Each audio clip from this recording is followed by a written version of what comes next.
Hello, all. Welcome to our KGS Music Appreciation Series. I'm your host and music director, Vlad Vizarano.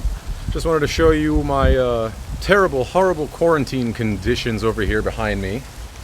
Yeah, as you can tell, it's very difficult to film these things. I hope you know how much I'm sacrificing. Without further ado, round one. What is tonality? Okay, so I think the best place to start is with some basic definitions. So like I said, you don't need to be able to read music to have a conceptual idea of what tonality is, but you need to have a basic vocabulary of how to talk about it. And here are some concepts that I've written down. Pitch, interval, scale, chord, and major and minor. Okay, so I was really hoping to have a laser pointer here to kind of point at each of the notes, but apparently I can't do that when I record. So I think we're just going to have to do this the old-fashioned way. So what is a pitch and what is an interval? A pitch is quite literally a note. So each of these individual notes here, C, D, E, C sharp, D sharp, all the way up to B, these are individual pitches. An interval is the distance between two pitches. So if we're starting on the very bottom note C, and the note next to it is C sharp, it sounds like this. The interval from those two notes, or in between those two notes, is a half step. From C to D is a whole step. C to E is a third. C to F is a fourth. C to G is a fifth. C to A is a sixth. And C to B is a seventh. And then the entire series begins again with C. So from the bottom C to the higher C now is the octave. Now of course, you can also have something like C to D sharp, C to F sharp, C to G sharp. Those are essentially just variations on the intervals that we've heard so far. Okay, so those are nothing new. Okay, so one more thing I'd like to say about pitch and interval before we go on is these things are not absolute. And what I mean by that is they're arbitrarily defined. So depending on what part of the world you're from, what tuning system you're using from what historical period, these things have gone through an extensive development. It's a really, really long story, which we're not going to get into now.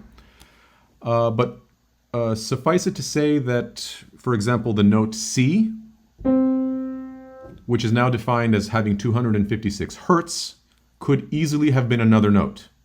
And all of the intervals you heard, like let's say a half step, could have easily, and was actually at many points, a completely different interval. So for our intents and purposes, let's just say that these pitches and these intervals that you just saw are really the only ones that you need to know to have a conceptual understanding of how they fit into a tonal system, so in terms of tonality. All right, so moving on to what a scale is. So a scale is, as you see it defined there, a series of pitches based on specific intervals. So to kind of use our vocabulary from the past slide, another way to put it is it's a series of notes that is based on specific distances.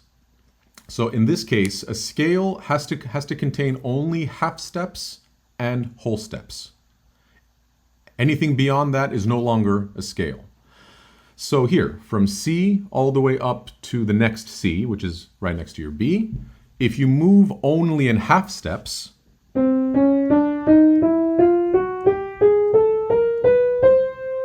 that's a scale, and that's specifically a chromatic scale. You can also move only in whole steps.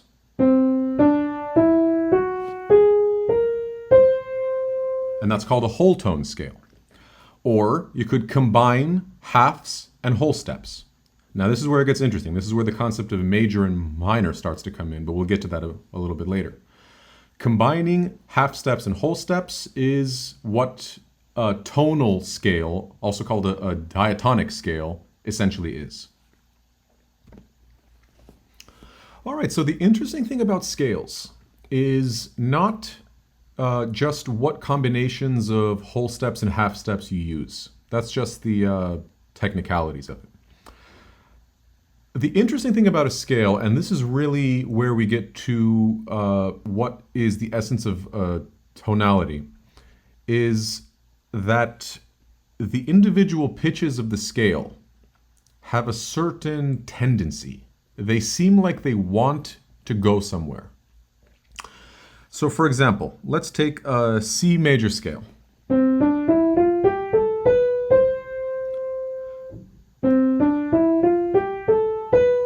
This note right here, do you want to stop there? If we stop there, does it feel complete? Or does it want to go here?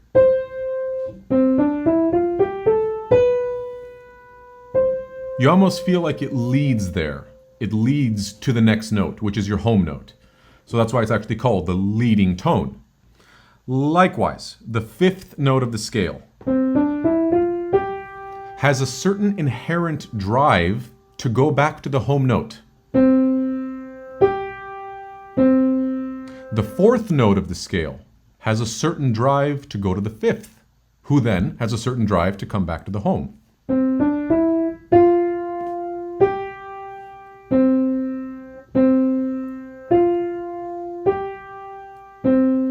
You almost start to hear a certain narrative within the scale.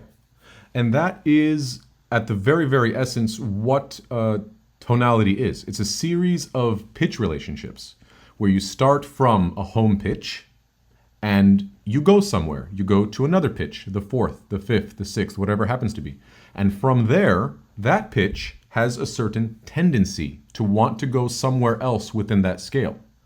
And then eventually, all those pitches have a certain tendency to return to your original pitch. That constant going back and forth, that is essentially what the tonal system is. And you might be asking the question, do these pitches really have an inherent tendency? And that's a good question. That's a question that I ask my students all the time. And it's kind of a chicken and the egg. Which one came first? Do the pitches themselves really have a tendency, an inherent tendency of their own? Or do we give them that tendency after having written this way for thousands of years, in some cases? And and I don't have an answer to that question. It's really it's more a question about the metaphysics of music at that point. But regardless which one came first, we've heard it so many times at this point. We've heard these pitches constantly going back and forth that they seem at this point like they have an inherent tendency. And that's the important thing to grasp. All right, so a little bit easier now. A chord is just 3 or more pitches, usually from within the scale, played simultaneously. And this is also called a harmony. So if you take, let's say, a major scale, if you play the first, third, and fifth notes within that scale at the same time, you have a major chord. Now, if you take a minor scale and play, again, first, third, and fifth notes of that scale at the same time, you have a minor chord. And on top of that, you can add more intervals. You can add the seventh, for example.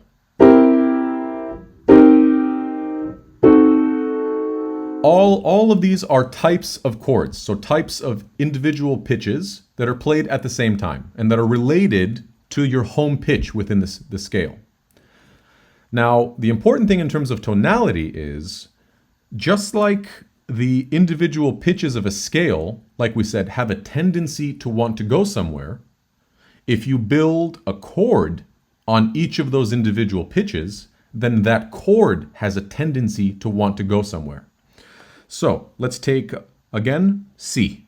The next two pitches, F and G, want to go back to C. It makes sense that they have a drive to go back there. Now, if we build chords on top of each of those notes,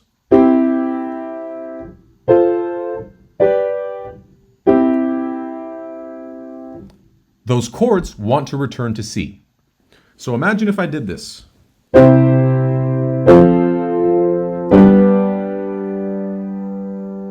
I just played those chords, but I didn't resolve it down to C. I left it on G.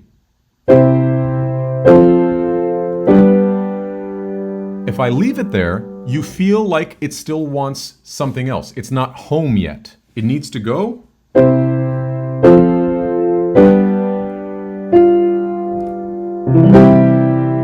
Now you're home.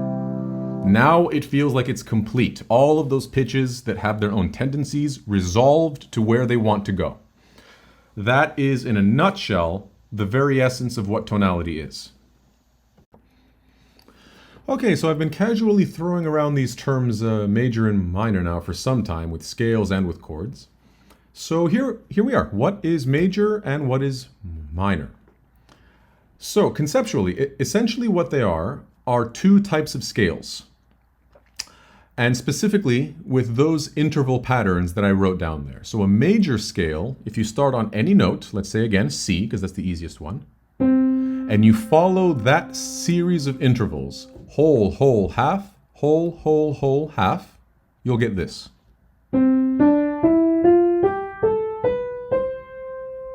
And that's a major scale. A minor scale follows that other series of intervals. Whole, half, whole, whole, half, whole, whole. And again, if we start on C.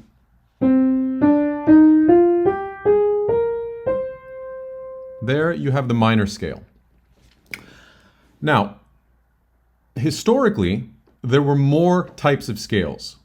So from, let's say, the beginning of early Western music, roughly around 1000 AD, something like that. There were more types of scales than just the major and the minor scale. And at the time they were called modes. But around 1600 or so, a little bit after 1600, basically only these two modes or scales pretty much survived. And the question is why? Why essentially did these two modes survive and the rest just kind of died out? And it's not because of any one specific moment. It was because composers exclusively wrote in these two scales. So their compositions were tied up to this idea of a major scale, a major chord, a minor scale, a minor chord, and all those pitch relationships specifically from those two scales. And I've always asked actually myself that question. What was wrong with the other scales? Why not the other modes? They were being used for hundreds of years before. And my answer to that question is, if you remember when we talked about scales, there was the leading tone, which is the penultimate tone of the major scale that really has that tendency to lean or to lead into the next note. In the major scale, which was called the Ionian mode at the time, that is the only scale that has a leading tone. All of the other modes had different intervallic relationships, but none of them had a leading tone except for this one. And like we said, that leading tone and the other pitches within that scale that have an inherent tendency to want to go somewhere is what tonality is all about. So this is really when we switch, historically speaking, from modality, which was the previous way of writing, into specifically tonality, where a leading tone wants to go somewhere, the fifth pitch wants to go somewhere, the fourth pitch of the scale wants to go somewhere. Each of the others have a tendency to want to go somewhere. And composers just gravitated towards this in both the major and the minor mode. And essentially that's from about 1600 roughly to, let's say, 1950 or so. That's where we landed. And that's where, to a large degree, that's where we still are. All of the pop tunes you hear are in a major or minor key. And we're going to get into the concept of key really soon. They're based on a major or a minor scale. So this is why we inherently know all of these things that I just said, or we feel, I should say, these things. We feel that certain pitches want to go somewhere because we've been trained from pop music, from film music, from all the things that we watch constantly and that we constantly hear over and over again. Okay, two more terms I'm going to want to throw your way are key and affect. So key is a little bit easier. You've probably heard this a lot. This piece is in C major, or this piece is in C minor. That is the key of the piece. And what that essentially means is, and here's the definition that I wrote, when you establish a chord, and by extension a fundamental note, as the home chord of a piece, that piece is said to be in that key. And that chord, that home chord that you've established as your home chord, is now the tonic chord. So if we decide to write a piece in the key of C major, let's say, then C major becomes the fundamental chord upon which everything is built. All the other chords that come after it, all of the other scales and pitches and interesting creative things that the composer wants to do in a tonal piece, I want to highlight that, are built on that chord. So everything starts from that chord, it departs from that chord in interesting ways, based on all these pitch relationships that we talked about. It can establish a whole new key within the piece, which is called modulation, which is something we'll get to in another video, which is a temporary key, basically. And then it comes back through more creative processes to your original key, your home key, which is your tonic. That is essentially what key is.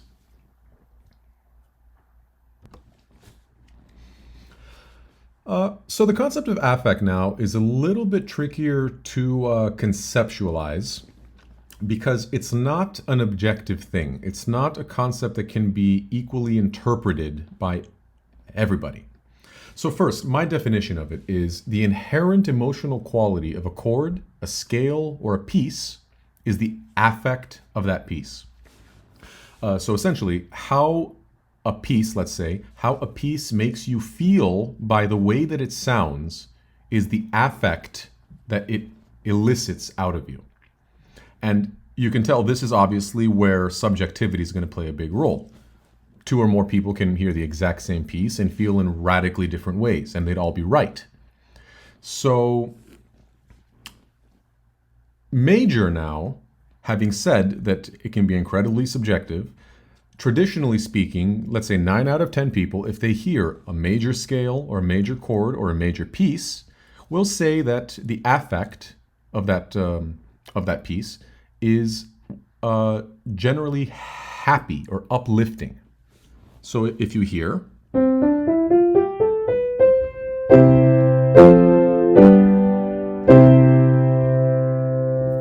chances are you would say that makes you feel happy.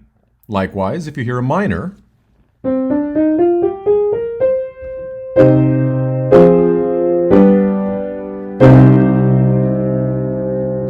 and you heard I gave a little bit of extra juice on the end there, and that's because you can say that it makes you feel sad. That's a very traditional response. Or you could say it's terrifying if you hear at the end. That can really give you a sensation of a jolt. So it's not just about the major or minor quality of something.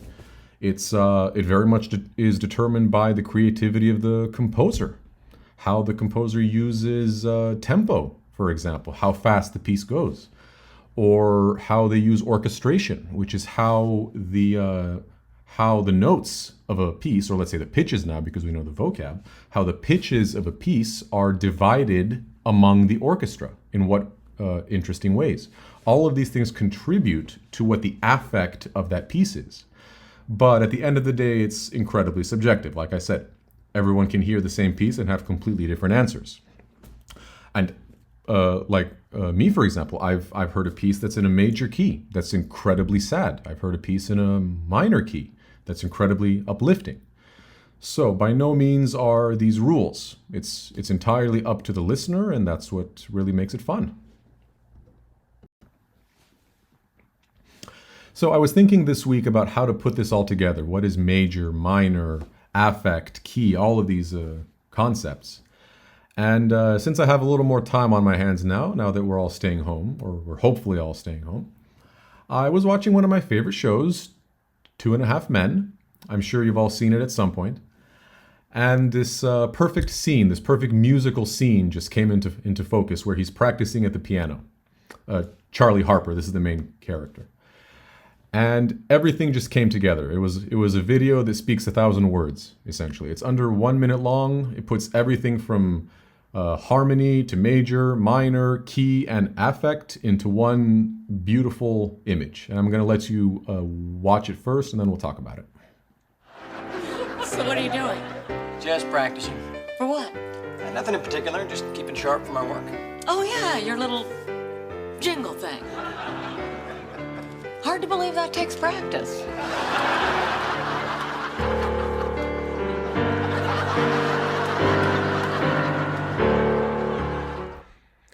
All right, so you can see the expressions on Charlie's face basically explain everything. When he's writing an uplifting jingle, he's in a major key. He looks happy, he's upbeat. When he gets annoyed, when he gets irritated, he changes to this dark, brooding minor key. It's, like I said, the video is 1,000 words, so I think that pretty much speaks for itself. The last question that I want to leave you with, kind of to round up everything, is why did we start with tonality? Why not start with symphony or the form of a symphony, let's say, or a concerto, or all kinds of other things that you'll see in the concert hall? And the answer to that is because this musical system, where you start with a home chord or home pitch, you deviate from there in all kinds of interesting ways, and you find your way back to that home chord in all kinds of other interesting ways. This tonal system is the foundation of let's say 90% of what you'll hear in the concert hall.